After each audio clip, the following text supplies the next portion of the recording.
Running Back Nation, what is good? First time that's ever been done in NBA playoff history. And feeding off of that, we got to talk about how the basketball gods hate James Harden. It's obvious. And we're going to talk about some history stuff with James Harden. We're going to talk about all of that. Let me get some air. Then we got to talk about, is Kenny Atkinson on drugs? Because Kenny Atkinson, after the game, said some very, very ridiculous things. And there's a whole bunch of stuff we got to talk about. Then we'll maybe do some clip farming. Maybe we'll do some chat Q&A. We just hit 7,000 subscribers on this channel. Thank you so much for watching, listening, subscribing, hitting the like button. Do me a favor, hit that little thumbs up real quick. Shout out to everybody in the chat. What you got in the chat real quick? What we got in the chat real quick? We got what happened last night. The game put me to sleep. Come on, man. Fucking watch it. Go watch it. Last night's video you made was funny as hell. Yeah, and it got demonetized for bullying. Chill. Let's chill. Let's chill. My number one hated team has shifted from the Celtics to the Knicks. Yeah, that's easy, bro. Those are my two most hated teams. Violent Knicks culture is in the building. Cardiac Knicks do it for me every time, but somehow JB gets it done. If the Knicks keep playing like that, they're not going to win this series. I want to say that too. Keep seeing Brunson better than Shea. Okay. You the man. Thank you for the kind words. All right, man. Let's get into it. Let's get into it. Let's get into it, man. How many people? 66 people in the chat. Do me a favor. Hit the like button. Thank you for being here. Let's get into it, man. It is painfully obvious that the basketball gods hate James Harden and curse any team James Harden plays for. And I have an explanation for this. Let me explain that, all right? But first, I want to talk a little bit more about the end of the game last night. I went and rewatched the fourth quarter of that game last night, where the Cleveland Cavaliers were up by 22 points with 7 minutes left, found a way to blow the entire lead in 7 minutes, and lose the game in overtime. The first time a team in NBA playoff history has blown a 22-point lead in the final 7 minutes of a game. I went and rewatched the end of that game, and I have a couple of notes on it, and then we're going to talk about how the basketball gods hate James Harden, and it's time for everybody to acknowledge that, all right? A couple of notes on the game. I want to say this, man. Landry Shamet changed the game. I'm not hearing people talk about that enough. Of course, on ESPN and everywhere, all they're going to talk about is James Harden and the Cavs blew the lead. Nobody's really going to say Landry Shamet's name. When the Cleveland Cavaliers were up by 22 points, first of all, Josh Hart was giving the Knicks nothing, right? When Landry Shamet came in the game, he didn't play the first 3 quarters of the game. When Landry Shamet came in the game, the Cavs were up by 22 points. He immediately put pressure on the ball. He almost got a steal on Harden at half court. He then takes a charge on James Harden on the right side of the floor. And then he hits a 3 on the other end of the floor. A potential 5-point swing by Landry Shamet himself. And he had big shots down the stretch. And we're going to talk about the shot to tie the game. But I just wanted to say that Landry Shamet, the putting Landry Shamet in the game just shifted the energy and really changed everything. And at the same time, all credit to Jalen Brunson, because we're going to talk about James Harden. And I know everybody's going to talk about the one-on-one and James Harden getting cooked and everything, but these were not easy shots. Like, these were not easy shots. I want to say that. It's not like Jalen Brunson was just running past James Harden standing still and he wasn't defending him at all. These were very difficult shots. You know, first of all, the run, let's just go down the run, bro. Jalen Brunson cooks Harden, right? Then he cooks Harden again and dishes to Towns because Jared Allen had to step up and help, okay? Then he cooks Dean Wade on the left side. This is important because everybody's going to say, you know, why'd they leave him one-on-one with Harden? Why weren't they switching? They switched, and Jalen Brunson cooked Dean Wade on the left side and made a ridiculous floater off the glass, all right? What was after that? Then he cooked James Harden on the right side, off the glass again. Then he cooked James Harden with a mid-range jumper. Then he cooked James Harden with another mid-range jumper. Then he cooked James Harden with a step-back three. Then they started double-teaming him. And they got the kick out to OG. They got the three by Mikal Bridges. They got the three from Landry Shamet. And then, just for good measure, Jalen Brunson cooks James Harden for the tie again. So, like, when I rewatched it, I'm leaning more towards there's just nothing else. There's just nothing you could really do. And this is why I'm going to the basketball gods, and I'm going to explain what I mean in a second. But when you really rewatch it, bro, like, yes, James Harden was getting cooked one-on-one, but also when they switched Dean Wade onto Brunson, he cooked him. When they doubled Jalen Brunson, he kicked it out. Mikal Bridges, who couldn't buy a bucket the first three quarters, splashes threes. Landry Shamet, who didn't play the first three quarters, splashes threes. Meanwhile, James Harden on the other end of the court, a brick, a flop, a missed free throw, a brick. Then you get a Donovan Mitchell brick. You get a Donovan Mitchell air ball. Harden got a roll in there at the end that made it a 2-point game or a 1-point game. I forget. Then Jalen Brunson comes down, put him up 2, and then Jalen Brunson comes down, hits the midi for the tie. And then Shamet gets the bounce in. I forget how it went down, but Landry Shamet, I want to explain this. Here's why I'm pointing towards the basketball gods, okay? All of that stuff, it just didn't feel like there was really anything they could do to stop it. You could just feel the energy change. And it just felt like the Knicks are going to win. There's nothing you can do. And it wasn't just Jalen Brunson. Landry Shamet, the shot to tie the game, bounces off the side of the rim, off the backboard, and in. Sam Merrill, on the other end, gets a wide open three to win the game. And it goes in the rim and back out of the rim. So, yes, we're going to talk about James Harden getting cooked. Yes, everybody's ripping Kenny Atkinson to shreds this morning, but this felt more like an energy shift. Jalen Brunson went absolutely bonkers, and it was over. I just don't actually feel like there was anything the Cleveland Cavaliers could have done to stop the onslaught that was happening. But just for fun, I got a couple of stats we're going to talk about here, bro. Look at this one. James Harden was the screener defender on 21 on-ball picks in the fourth quarter and overtime alone. The Knicks got 1.6 points per direct action on those plays. They literally got 1.6 points per direct action by ball screening James Harden. He was the defender on 21 ball screens in the fourth quarter and overtime alone. So when I say there's nothing you could do because of the energy, you should have at least tried. Just get James Harden out of the game. You should have at least tried that, and we're going to talk about it. Here's another one. The Knicks got Harden to switch into 9 isolations in the fourth quarter and overtime, getting an obscene 1.9 points per direct action. They put him in ball screens 21 times.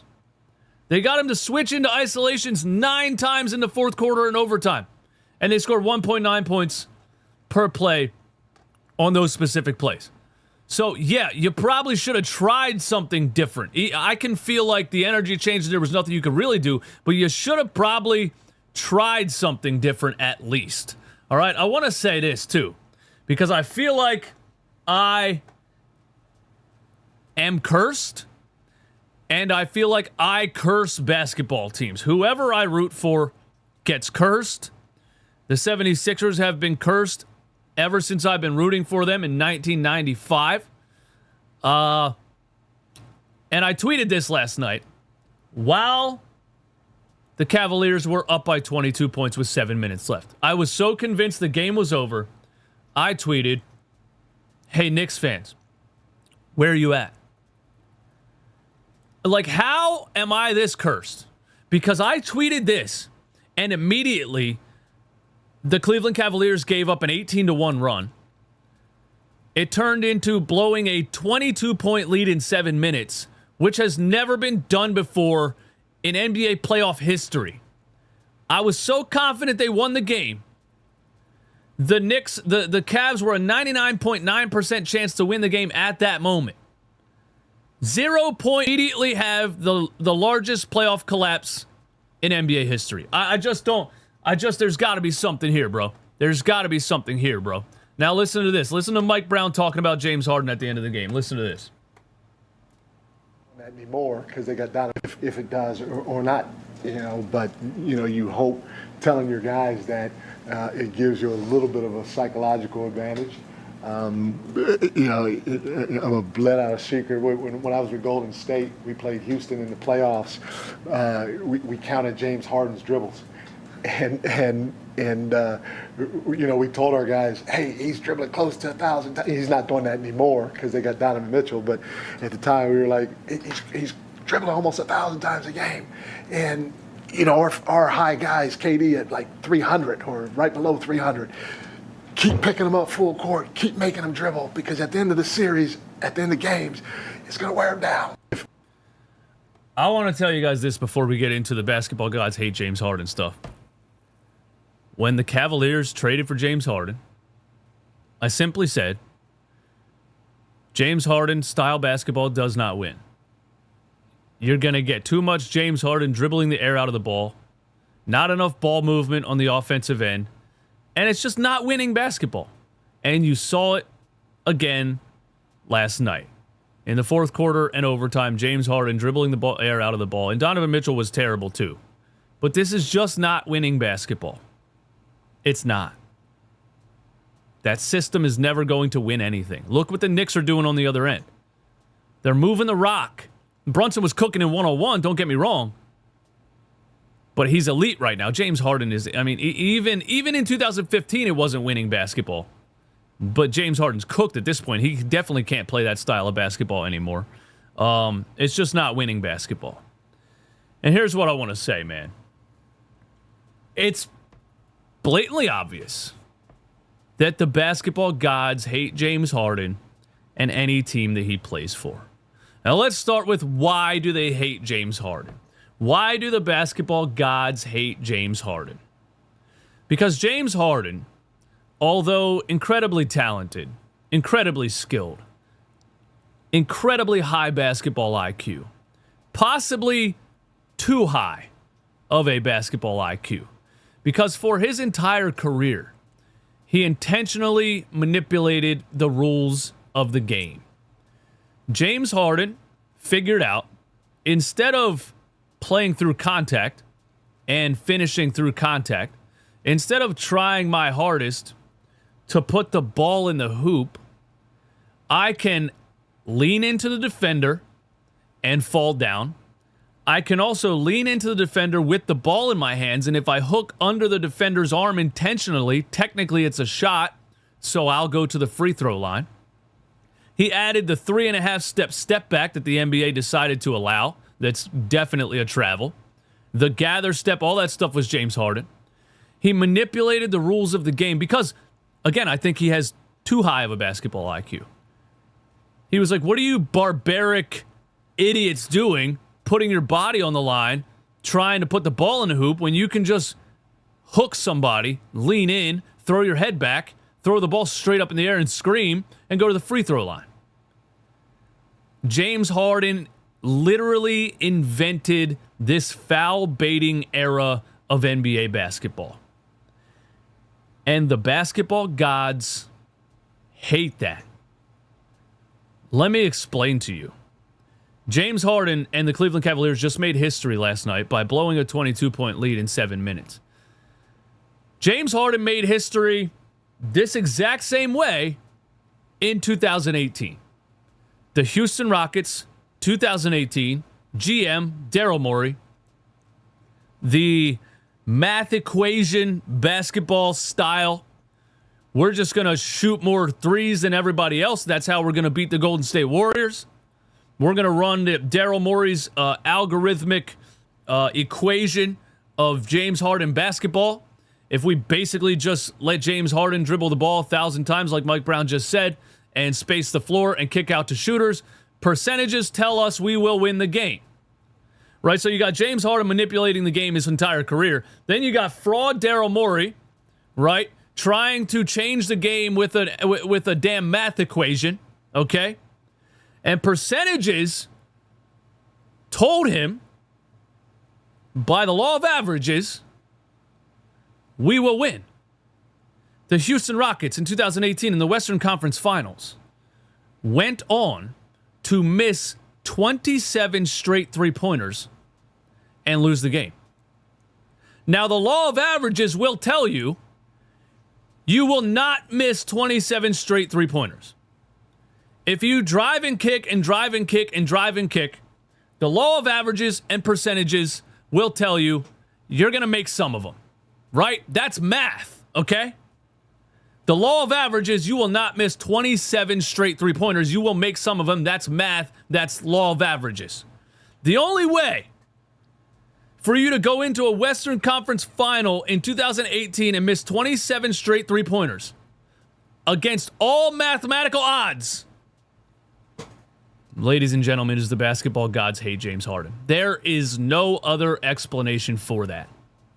And last night, you're up by 22 with 7 minutes left. The law of averages and the rules of math and percentages tell you you're not going to blow a 22-point lead in 7 minutes. It's not going to happen.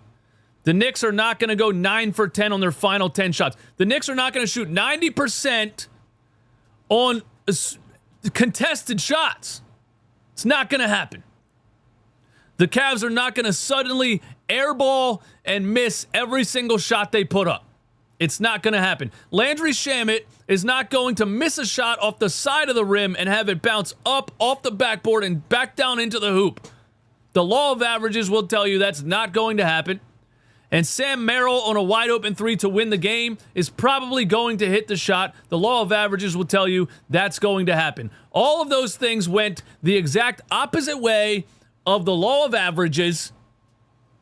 And the only explanation is the basketball gods hate James Harden and any team that he plays for. The Cleveland Cavaliers need to bench James Harden. Not because he was terrible offensively, and he was. 25% of his career playoff games, he has more turnovers than made field goals. 25%. I don't even have to look it up to tell you that's the highest in NBA playoff history. But they don't need to bench James Harden because he was terrible offensively. They don't need to bench James Harden because he was so bad defensively. They had no answer. Jalen Brunson was cooking him one-on-one. If they switched, it was too late. If they double-teamed and there was wide-open threes, the whole problem defensively was James Harden on the floor. That's also not why they need to bench him. The Cleveland Cavaliers need to bench James Harden because the basketball gods are raining down wrath on your team.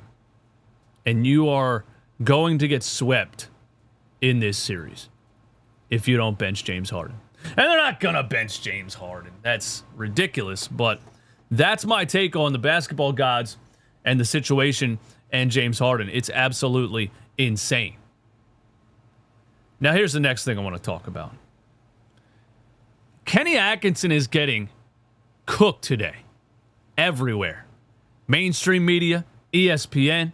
He's getting cooked on the radio. We're going to listen to a clip from ESPN Cleveland. He's getting cooked on the radio. But the things that Kenny Atkinson said in his post-game press conference, after all the things that I just said, after all the things you just heard, the percentages, the amount of shots they missed, the amount of one-on-one actions against James Harden, his refusal to call a timeout for some reason, that's one of the biggest topics people are talking about today. I was just listening to NBA radio taking my son to school, and the big thing they're talking about is why didn't Kenny Atkinson call a timeout? He waited until it was an 18-1 run to call a timeout, which is insane. And then he still had another timeout after that, and he didn't call it.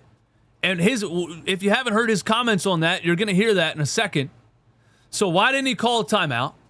Why did he leave James Harden out there like that in all of those ISO situations? Like, you can't play politics right now. You're in the playoffs. It's win or go home. You can't play politics.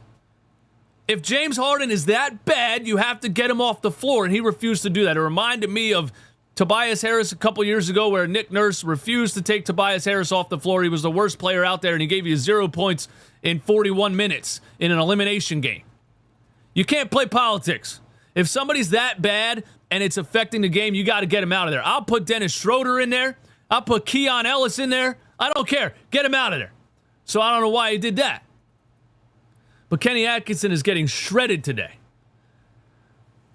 But some of the things that he said in his press conference has me asking, is Kenny Atkinson on drugs?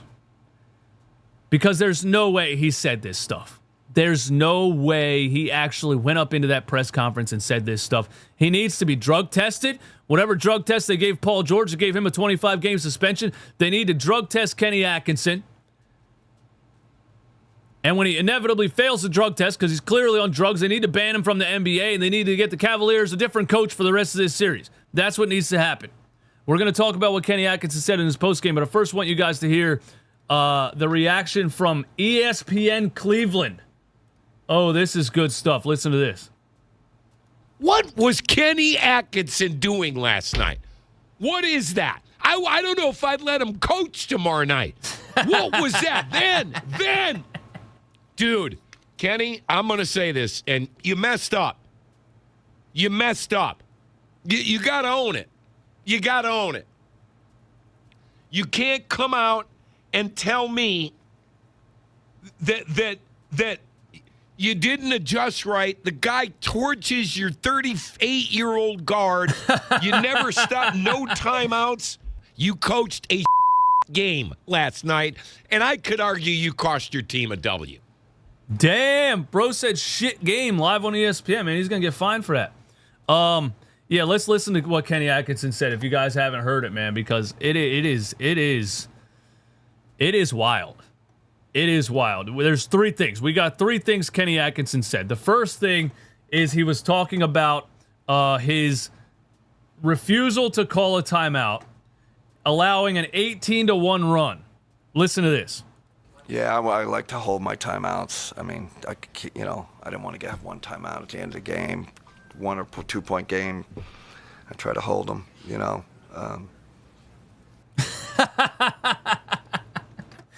I like to hold my timeouts, man. Bro, what do you think this is, Sprint Wireless? You think you got rollover minutes? You think your timeouts roll into the second game? And I get... Here's the thing, too. At the end of that, he said, he's basically trying to say, I was holding a timeout for the end of a game. Right? I like to hold a timeout, and basically in case it's a close game, right? And I need to call a timeout after a free throw to advance the ball to half court or whatever, right? But in saying that, he's basically, you were up by 22 points, guy.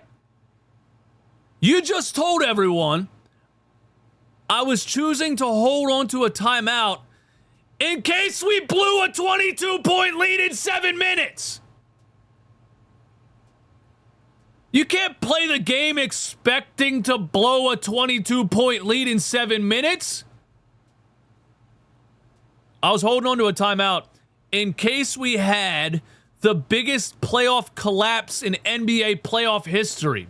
That's insane.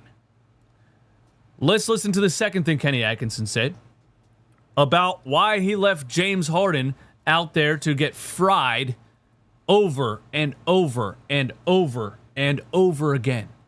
Here's what he said.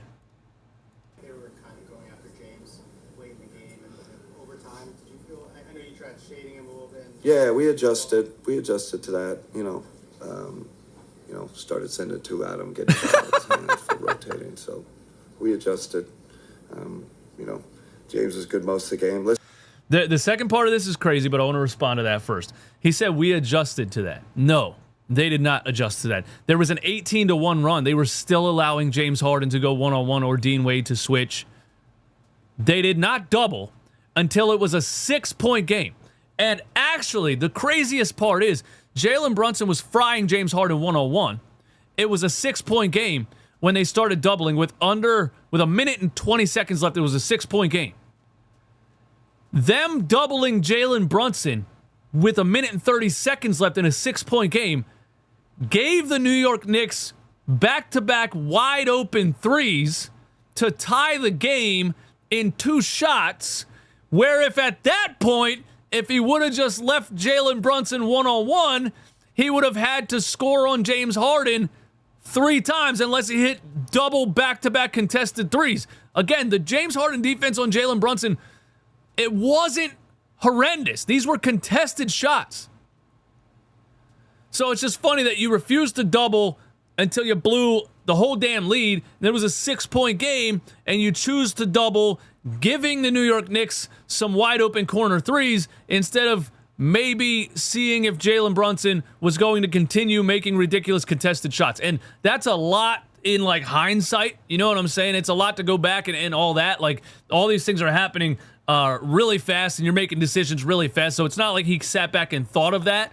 I just think that it's crazy that you refused to double team when you were getting torched, and then once you finally chose to double team, it was probably the worst time you could have chose to double team, and you handed the game to the New York Knicks. Listen to the second part of this, man.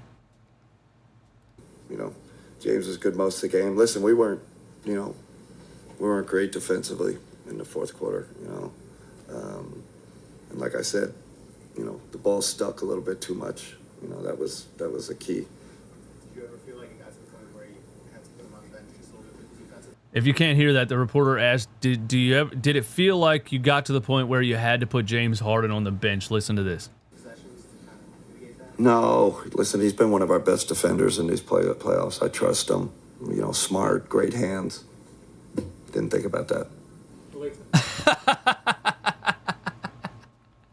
Guys, the man just watched James Harden get torched and said he's been one of our best defenders. And I want to say this about that. You don't have to be some kind of basketball wizard to know James Harden is a bad defender. And he's a bad defender by sheer effort. Let's start there, okay? The reason he's saying James Harden has been one of our best defenders is because James Harden actually leads the NBA playoffs right now in steals.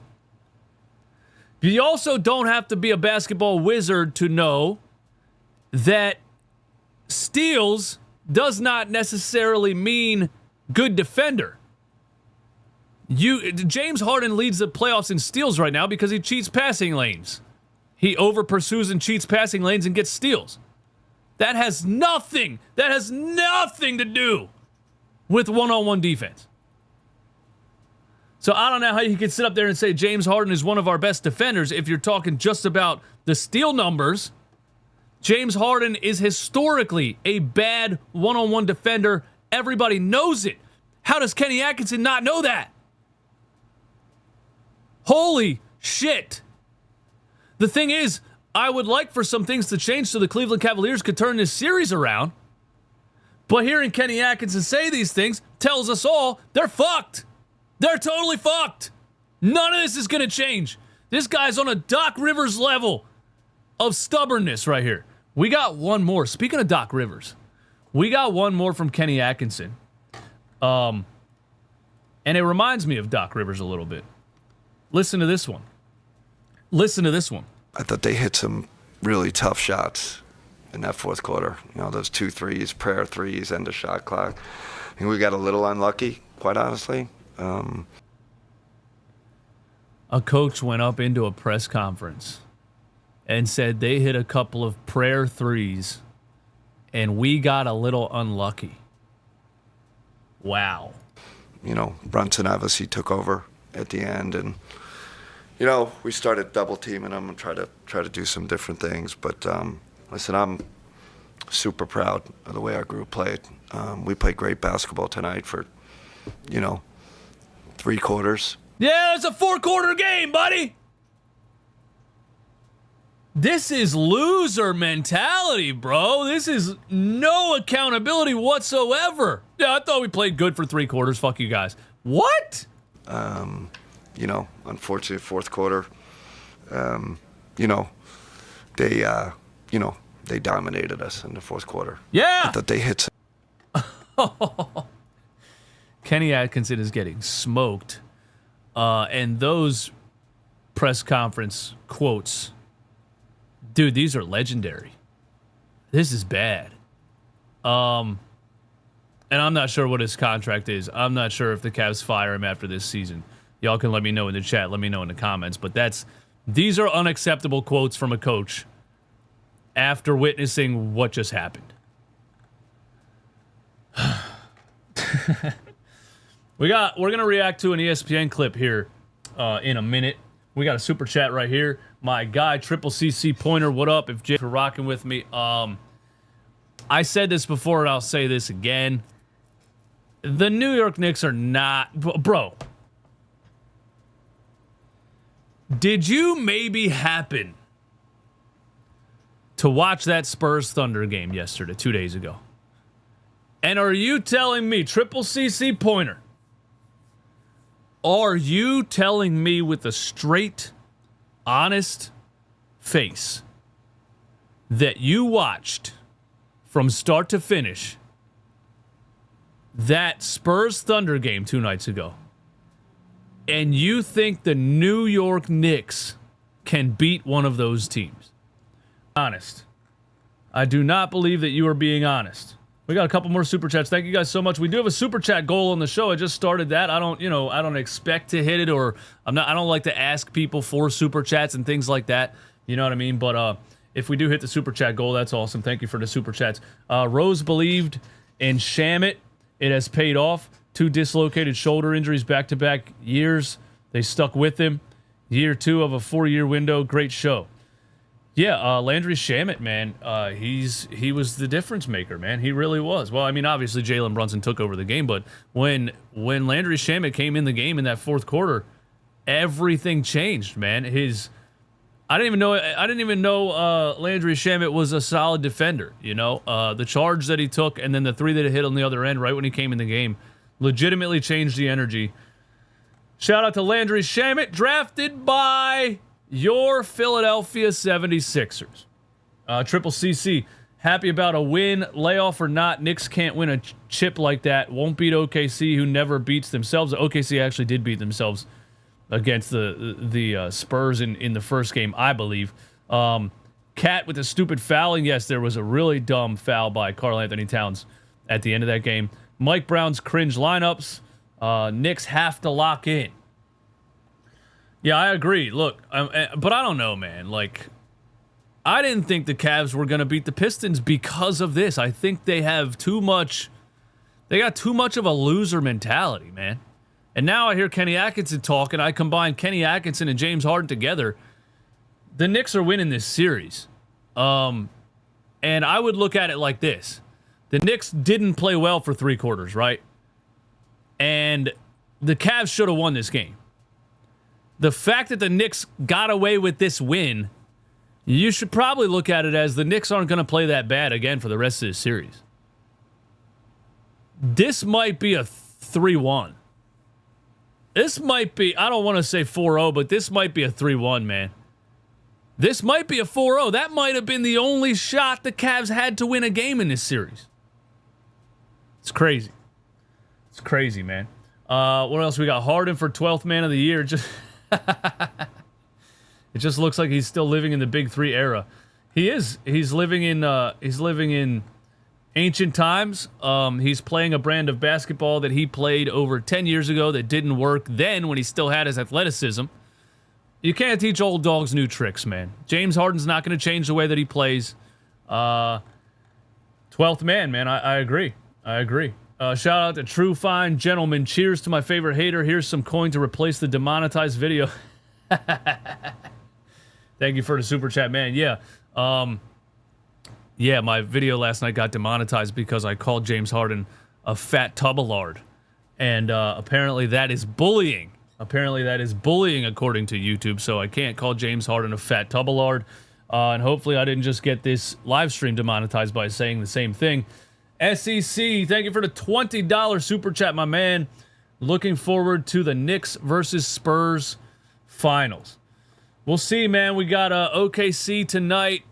OKC versus the Spurs tonight in Game 2. I don't expect OKC to shoot the ball as bad as they shot it in Game 1, although I have no idea I have no idea what the Oklahoma City Thunder can do to slow down Victor Wembanyama. You obviously can't guard him with Alex Caruso like they tried in Game 1. You got to put Chet Holmgren on him. I know Chet can't guard him either and probably gets into foul trouble trying to guard him. I don't know what their solution is to slow down Wemby. You also, on the other end, have to get Wemby out of the paint so you can score. So they clearly can't play Hartenstein. They had Hartenstein in there for the first couple of minutes of the game, and then he's out, and they didn't put him back in, and they're not going to put him back in because everybody has to be able to space the floor, especially your center, because you need your center to be a shooting threat to get Wemby out of the paint. So maybe a lot more Jay Will minutes. I think Chet Holmgren is going to have to shoot the lights out. That's another thing. Let me look at that first game.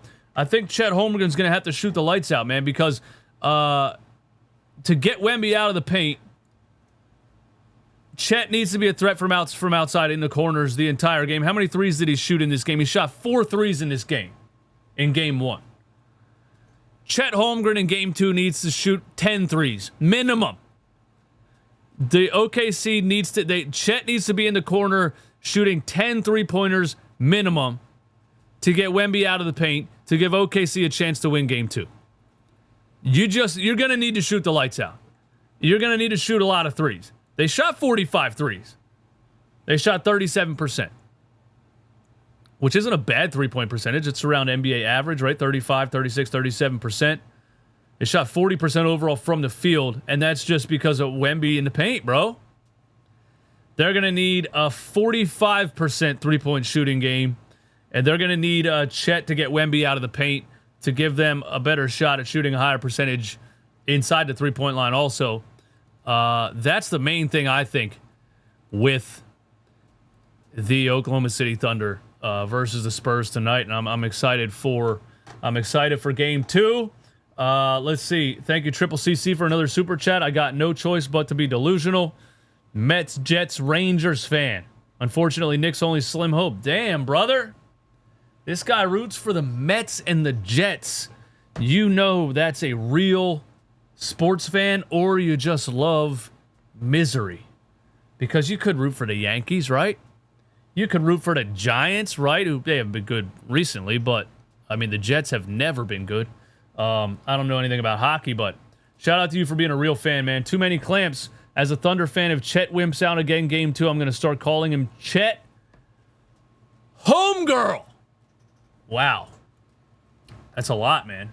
That's a lot. Thank you guys so much for the support and the super chats. So I want to react to an ESPN clip here. I was going to watch it this morning. Don't worry, Shaq.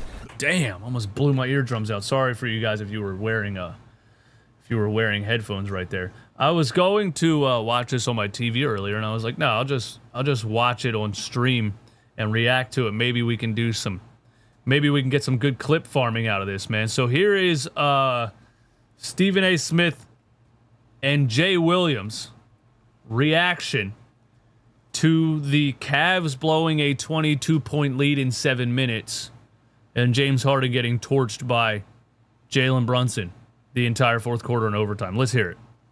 Looked absolutely awful for more than 3/4 of they looked absolutely awful for more than 3/4 of the game. And then after that, it was 7 minutes left. They were down 22. And then all of a sudden, Jalen Brunson goes ballistic and literally should be arrested for the assault that he put on James Harden. Just abused him at every single turn. Annihilated him. It ain't just Jalen Brunson that should be arrested for assault. It's the rest of the Knicks, because everybody at that point was targeting James Harden because he couldn't stop a cold. Well, it wasn't really everybody targeting James Harden. It literally was just Jalen Brunson. So, typically understated. Outside of that, it was a couple wide open threes once they started to double Jalen Brunson. Stephen A., we'll hear from him coming up in an hour and a half. But you made an interesting point. It came from this side of the table. I can't remember who said it first.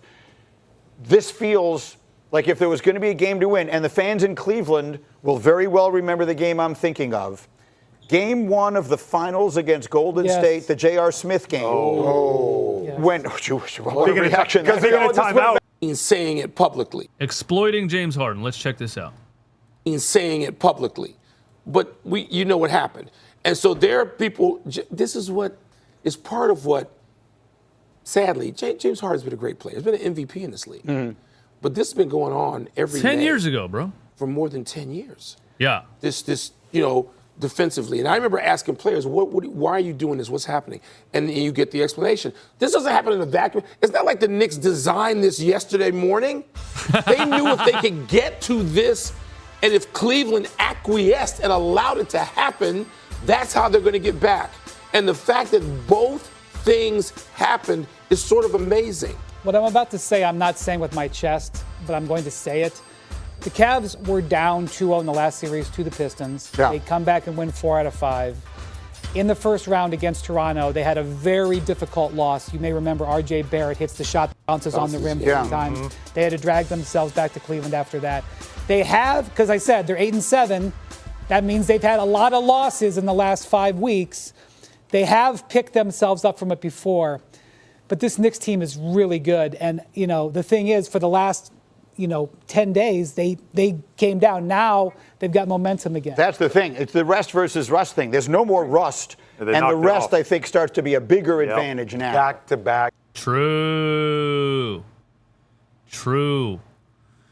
Really, like the Knicks were rusty in the first 3 quarters. I forgot about how much rest they had versus the Cavs, who were playing a 7-game series before this. And now it feels like the Knicks got the rust off. Oh, man, I think the Cavs are done, man. Game 7s, that is mentally, psychologically, physically exhausting. That was the game to get, as a player, I don't know how, you try to tell yourself, oh, that one's... Blaming Kenny Atkinson, let's see. All right. Right. Yeah, everybody was. No. The referee. All right. Right. Yeah. On the court. Wondering, as they trotted back, they're going to call timeout, right? Right. Yeah, everybody was. No. The referees. The referees were looking over there. You sure? Got a couple. Look, if you were to make a list of all the reasons that a coach might call a timeout during a game, this situation checked every box. Literally every box. My guys are exhausted. We need to do something different defensively. Maybe make some sort of a substitution. Just break up the momentum. The building is going crazy. Symbolic of the Cavs off, cognitively shutting down. It's not all about the timeout. It's about what you're doing to keep your team from falling flat. Sean? Yes. This is the new voice in the conversation here. What's your number one takeaway from what we saw last night? A miracle comeback if you're the Knicks, and an absolutely devastating defeat if you're the Cavs. I mean, the Cavs outplayed the Knicks for, 40 minutes of that game, and then just a total collapse. And when I talked to people after the game around the Cavs, 2 things clearly came to mind. They ran out of gas. They were all fatigued. Players, Donovan Mitchell, James Harden on down. And Donovan Mitchell, I think he tweaked his ankle. He was limping. His issue was really fatigue down the stretch of the game. Exhaustion, one person told me after the game. And then, the timeouts. That was the one thing that people kept pointing to. I think these are good points about the exhaustion of the Cleveland Cavaliers last night, because I haven't heard many people say that. I think these are good points. They played a 7-game series, and they're tired. But what do they do? What do they do to get their energy back before Thursday? What's today? What's today, everybody? Wednesday?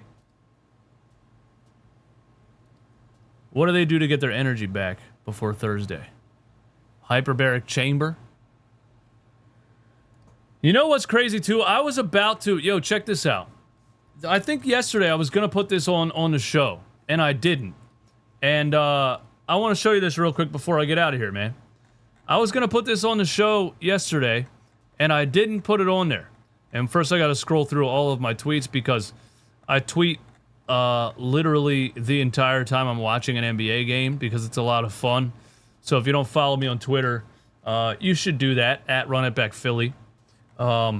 Here's all my game tweets. But yesterday, right here, I was going to put this on the show yesterday. James Harden trolls Detroit hitting the blade dance after eliminating the Pistons in the playoffs. And my reaction to this was, James Harden's already partying. The Cavs are in big trouble. James Harden's partying. James Harden loves to party. And there's stories about James Harden partying until 5 in the morning, and having an NBA game the next day. And you know that James Harden has gotten away with that for the first half of his career when he was in his 20s. Because when you're in your 20s, you can do that. There's stories about Allen Iverson doing the same thing, partying until 5 in the morning, drunk, blacked out drunk everywhere, all over strip clubs, nightclubs, everywhere, waking up in a hotel room hammered, gets up, goes to practice, plays in a game the next night, and drops 40. Harden used to do that. When he played for the 76ers, I used to clearly see when James Harden was well-rested and when he was not. It was so obvious to me, knowing his history of partying and young kids that they don't want to hear it is, oh, why you on the man for what he does in his free time? They don't want to hear this shit, but it's true. When you see a photo or a video of James Harden partying, holding a bottle of Ace of Spades or whatever, and the clock on the damn video says 4:58 a.m., and then you see him 2 days later in a playoff game for the Philadelphia 76ers, and he looks totally gassed, right? And then 2 days after that, he'll look like a younger version of himself, and he has all the energy in the world. Listen, I've been drinking and partying on and off for more than 20 years. I'm in my 30s. I know what this is like now. If I drink and party, I have low energy for 2 days. If I stop and I get back right for a couple of days, I'm good to go. It was clear as day to me in Philly that you got either hungover James Harden or well-rested James Harden. And now you're telling me this guy goes and parties after the Detroit Pistons series, and game 1 against the Knicks a couple of days later, he looks like a 59-year-old shell of himself.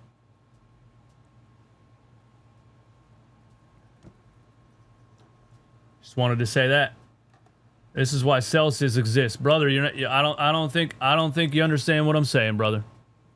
I don't think you understand what I'm saying, brother. A real hangover, buddy. A real hangover. Hey, Vlad, how old are you?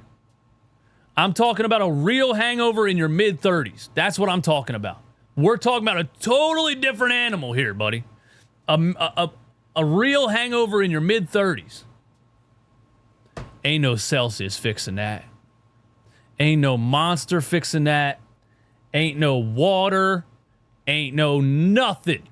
There is nothing but time that will fix a real hangover in your mid-30s. You're 48, yeah, well, but you don't have to play an NBA game the next day. You know what I'm saying? Somebody said ice water, man. Come on, bro. There's no solution. There's no solution for a hangover in your mid-30s when you play a basketball game the next day. Ice water, Celsius, whatever else you want to put in the chat, it ain't fixing a hangover. Hey, that's all I got to say, man. I love you. Thank you for hanging out. Thank you for tuning in. I'll be right back here tomorrow at 12, man.